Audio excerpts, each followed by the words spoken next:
You didn't burn the bridge. You simply turned the light on. And in that flicker of brutal clarity, every mask cracked, every illusion fractured. You didn't have to accuse them. You didn't need to rant or scream or drag them into the fire. You just stared, with eyes that had finally learned to see. And in that silence, they unraveled. Because when you stop needing someone to be better than they are, you start noticing exactly who they've always been. The game was never fair, but you kept playing, hoping effort would beat manipulation. Now, you don't play, you observe. And observation, when backed by detachment, is lethal.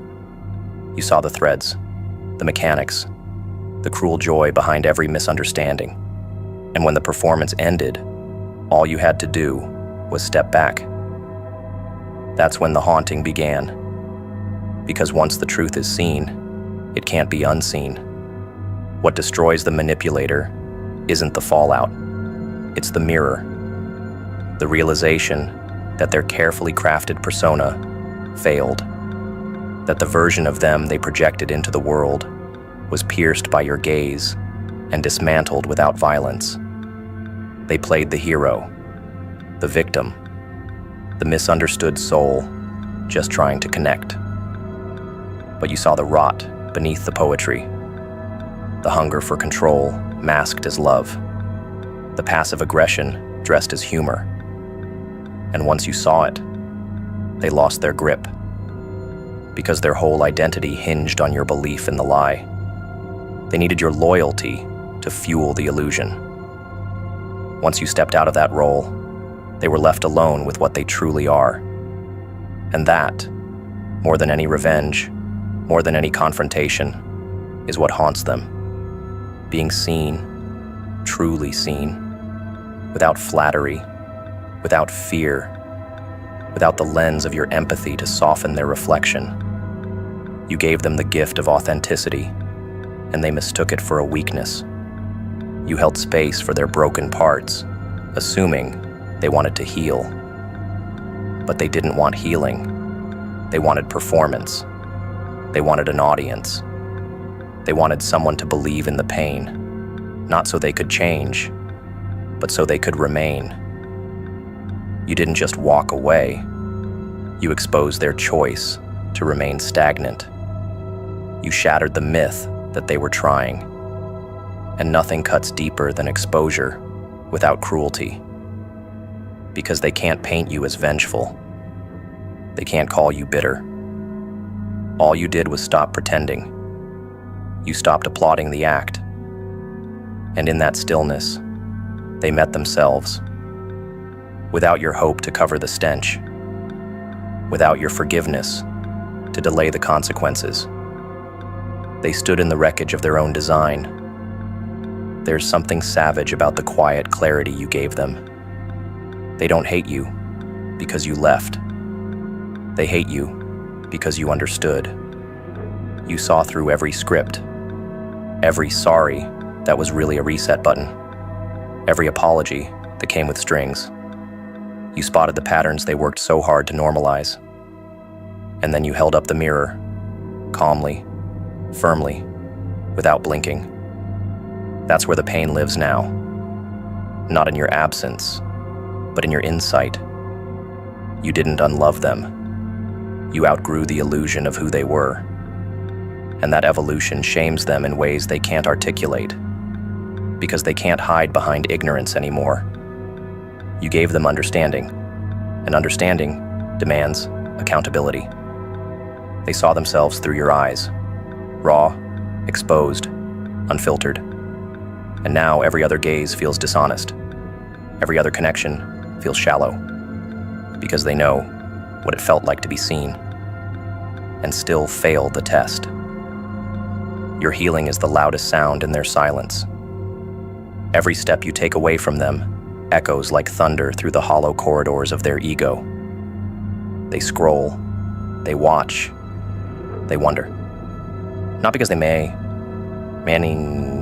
miss you, but because you carry something they lost the moment they tried to control it. Integrity, truth, a refusal to dilute yourself to soothe their fear. You became the consequence they never accounted for. Not an explosion, not a curse, but a ghost. One that speaks only through memory.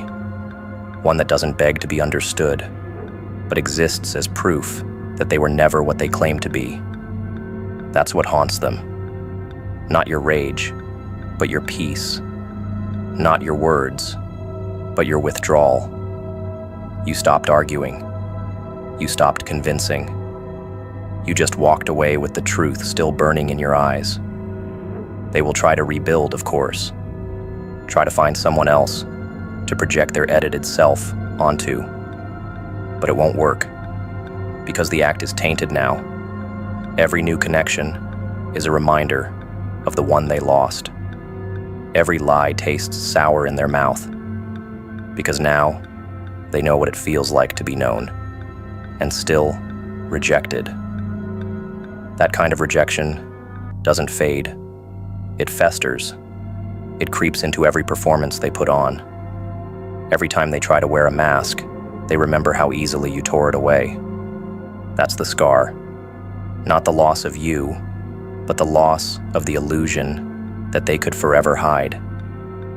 You made hiding impossible. Your understanding became the curse. They'll smile, they'll laugh, they'll pretend they're fine. But inside, they're wading through the wreckage of their own exposure. They'll say you changed, that you were too sensitive, too intense. But those words are how the shallow describe depth.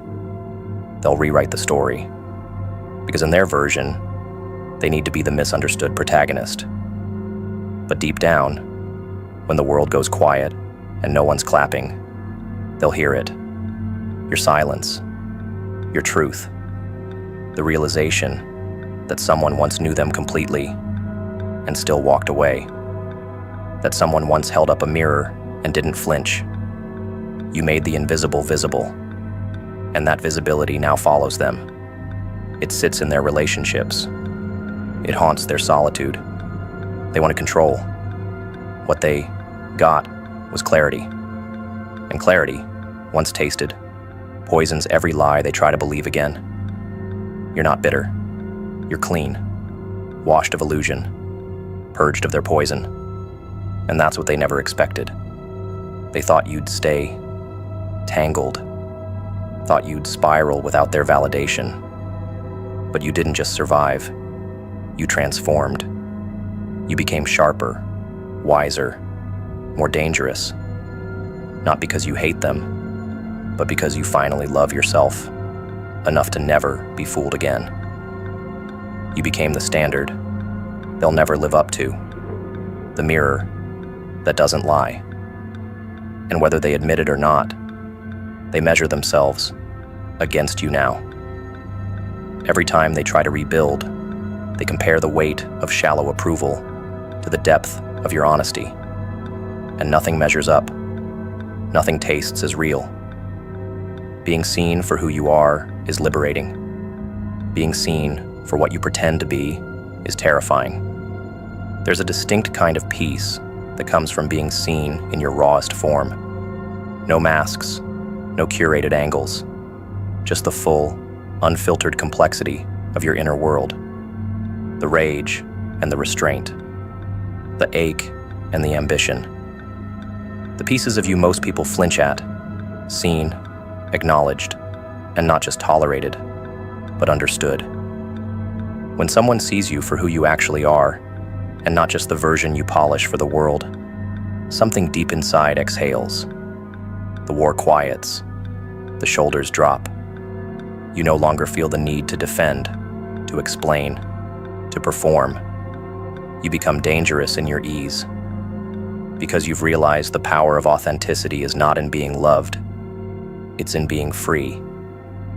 You don't need to chase belonging, you carry it with you. You become the kind of person who no longer fears being misunderstood, because you stopped needing to be consumed by people who only feed on illusion. But the flip side, that's where it gets sinister. When someone sees through the persona you crafted with surgical precision, every false layer begins to sweat. The mask that once brought control becomes a cage, and the more someone sees, the less room you have to hide. Every smile you faked, every emotion you mimicked, every script you rehearsed, it all falls apart when someone refuses to play along. That's when fear creeps in. Not the kind that shrieks, but the kind that whispers, slow and venomous. They know. They know you're not what you pretend to be. They've studied your glitches, memorized your evasions, watched you reach for emotional cues that don't belong to you, and you feel it in your spine, that exposure, that hollow grip around your throat. Because now, you're not being adored. You're being observed, not loved, but dissected. That's the kind of seeing that shatters. You thought performance was protection, that if you could just act well enough, charming, thoughtful, wounded in just the right places, people would never dare to look deeper. You depended on applause to drown out suspicion, on sympathy to shield the empty space behind your theatrics. And for a while, it worked. Most people don't want truth. They want entertainment. So you played your part well, building a house of mirrors where your victims only saw reflections of themselves, until someone walked in who didn't look away, someone who didn't flinch at the shadows, someone who saw past the stage and into the scaffolding. You weren't ready for that. You weren't prepared for the person who didn't care about the script. You froze. Because suddenly, you were no longer in control of how you were perceived. You were no longer directing the narrative. You were exposed. And now every moment with them replays like a glitch in your memory. The times you smiled too wide. The times you said all the right things, but felt nothing. The moments they paused just long enough to see the disconnect between your words and your energy. You wonder what they saw, how much they pieced together, whether their silence meant compassion or quiet judgment. And it eats at you, not because they hurt you, but because they saw you, really saw you, and you know the difference. You know the difference between being adored for your illusion and being understood for your truth. You weren't understood.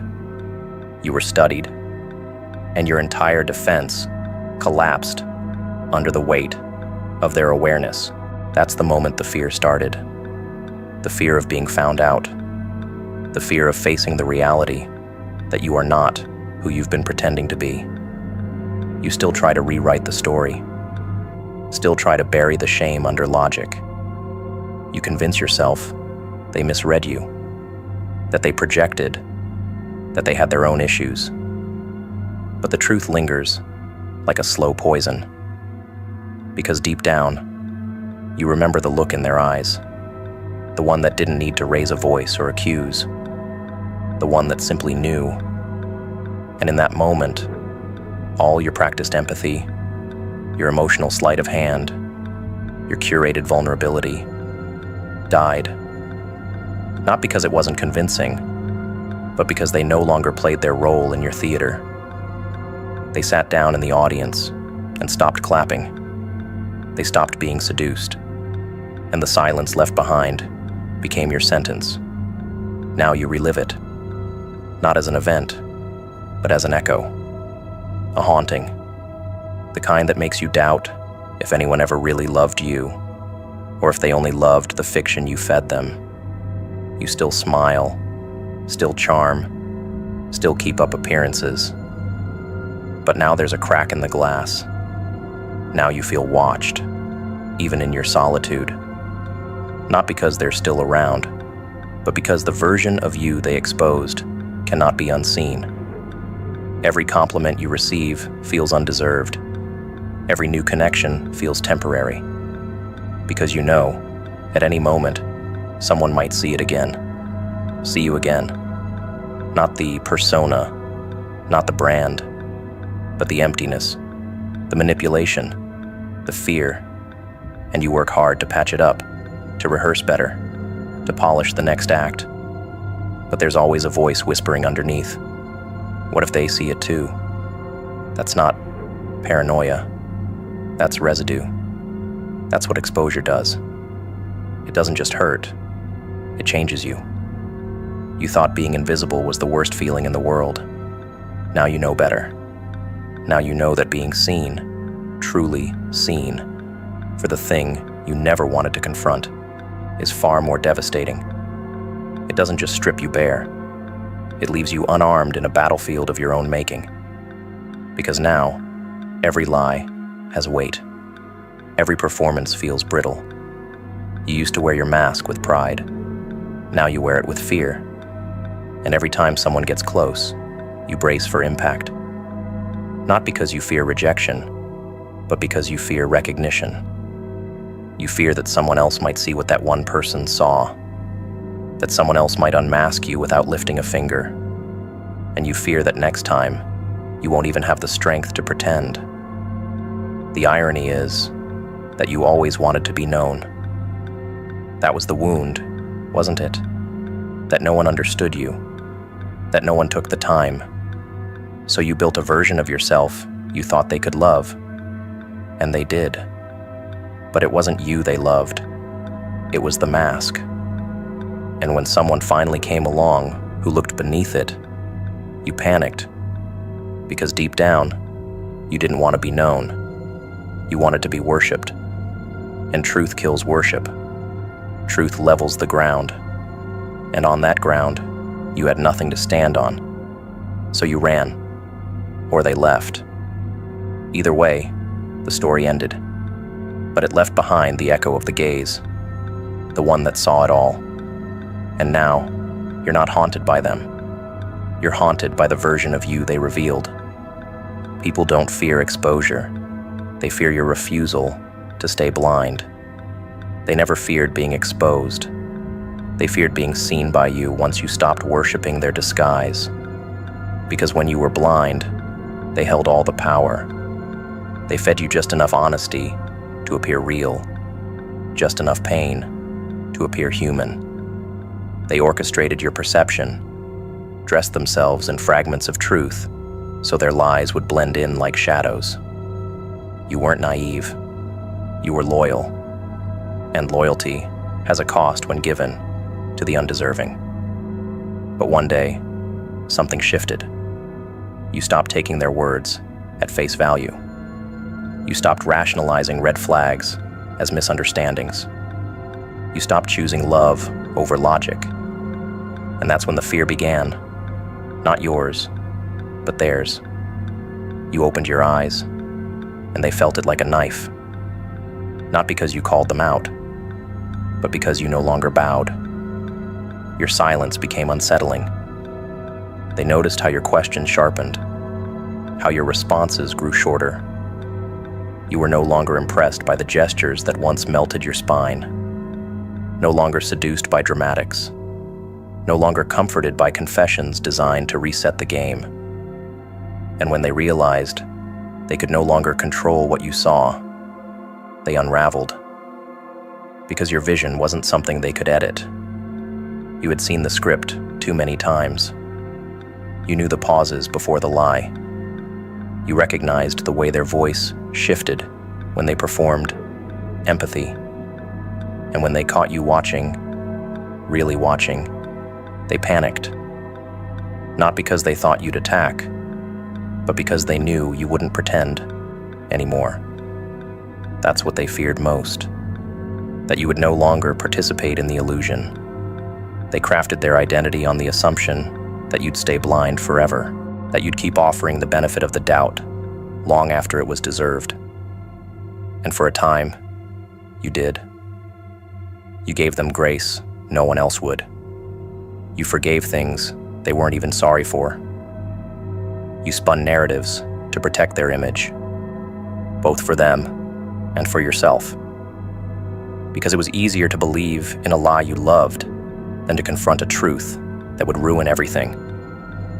But once you saw, you couldn't unsee. And the more you saw, the more they sensed the foundation crumbling beneath their feet. They didn't fear being caught. They feared being understood.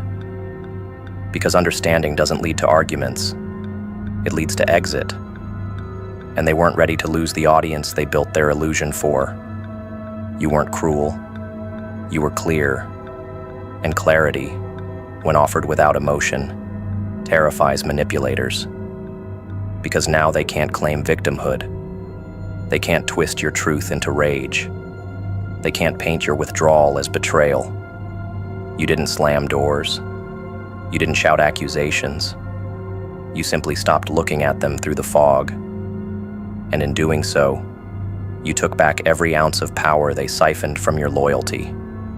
They'll call it abandonment. They'll call it coldness. But beneath the words is panic. Because if you won't play along, the illusion dies.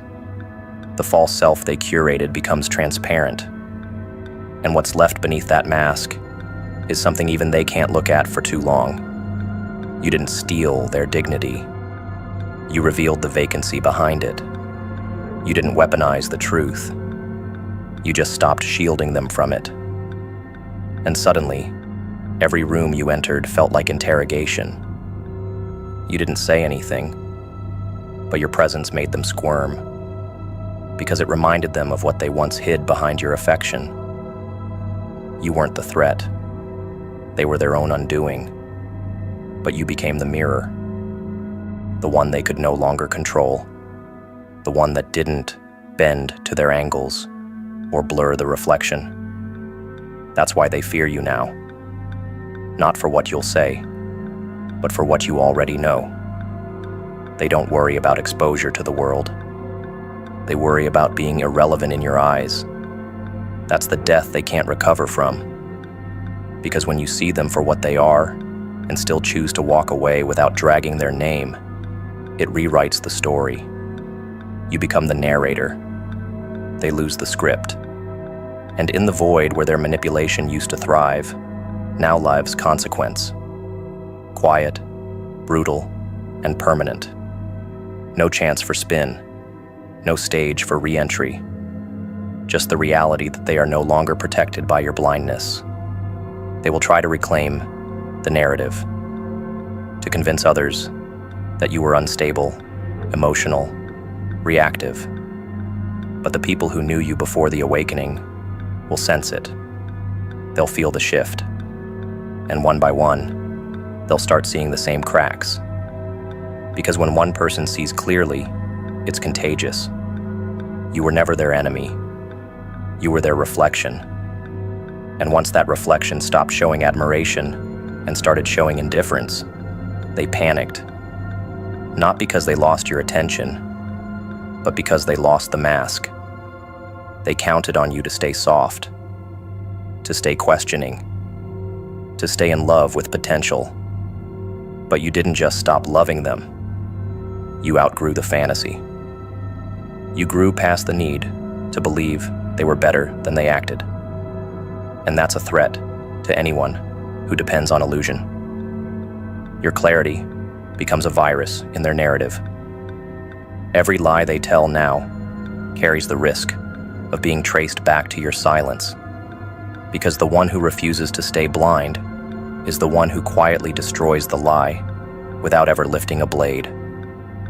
They keep looking over their shoulder, not because you're chasing them, but because you're not.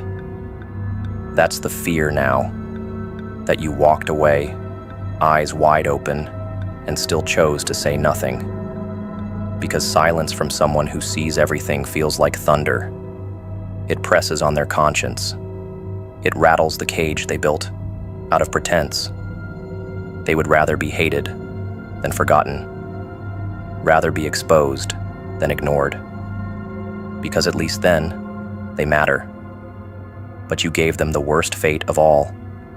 You saw through them, and you walked away without flinching, without applause, without the need for validation.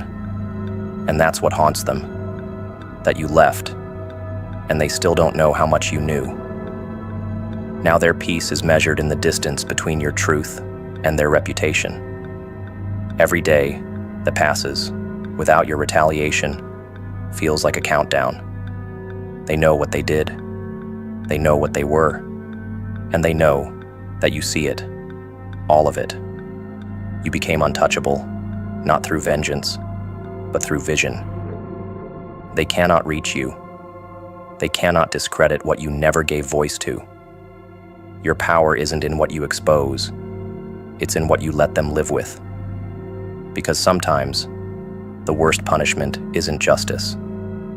It's letting the guilty rot in the silence of their own unmasked reflection.